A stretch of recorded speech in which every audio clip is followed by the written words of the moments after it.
state your name and experience for the record. My name is James Warner Wallace. I'm a retired homicide detective from Los Angeles County. And are you the author of the book, Cold Case Christianity? Yes, I am. Can you share the subtitle of the book with the court, please? A homicide detective investigates the claims of the Gospels.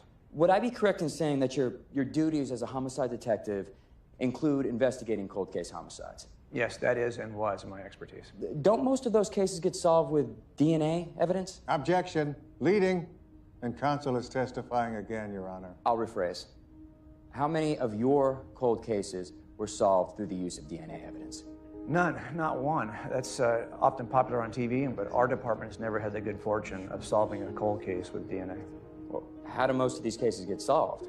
Often by examining eyewitness claims, witness claims that were made many years earlier, even though often our witnesses are now deceased. Forgive my ignorance, Mr. Wallace, but how is that possible? Well, we have a number of techniques that we can use to test the reliability of an eyewitness, including something called forensic statement analysis. That's a discipline where we scrutinize the statements of eyewitnesses and looking at what they choose to minimize, what they choose to emphasize, what they omit altogether, how they expand time or contract time. And when we examine these kinds of eyewitness accounts, we can usually tell who's lying and who's telling the truth and even who the guilty party is. And did you apply this skill set any time outside of your official capacity?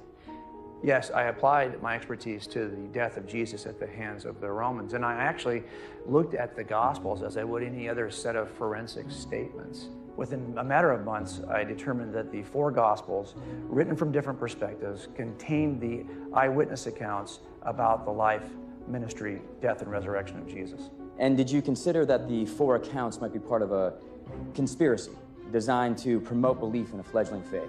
Yeah, you have to consider conspiracies when assessing eyewitness accounts. But successful conspiracies typically involve the fewest number of people. It's a lot easier for 2 people to lie and keep a secret than it is for 20.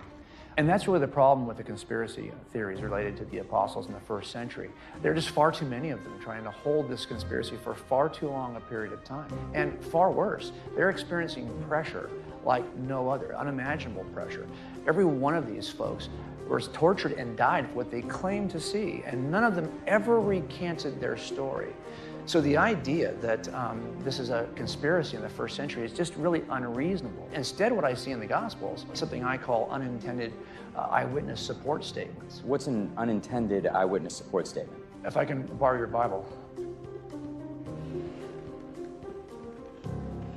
Let me go to the Gospel of Matthew for an example of this. I'll start with a passage in which Jesus is in front of Caiaphas at a hearing. It says here, "Then they spit in his face and struck him with their fists. Others slapped him and said, 'Prophesy to us, Christ, who hit you?'" Now, that seems like a very simple request, given that the people who hit him are standing right in front of him. This makes no sense. Why would it be prophecy to be able to tell you who hit you? But it's not until you read Luke that you get an answer to this. He says, "The men who were guarding Jesus began mocking and beating him.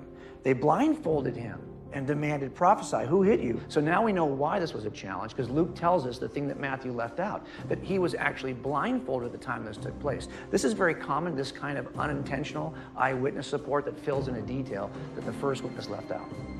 After years of scrutinizing these Gospels, using the template that I use to determine if an eyewitness is reliable, I concluded that the 4 Gospels in this book contain the reliable accounts of the actual words of Jesus. And that's to include the statements quoted by Miss Wesley in her class? Absolutely. Thank you, Detective. Your witness. Detective Wallace, I'm not going to try to match biblical knowledge with you. But isn't it true that these gospel accounts vary widely in what they say? That there are numerous discrepancies between these accounts? Absolutely. But that's exactly what we should expect. I don't quite understand that. Well, reliable eyewitness accounts always differ slightly in the way they recall the story. They're coming to it from different geographic perspectives, their history, even where they are located in their room.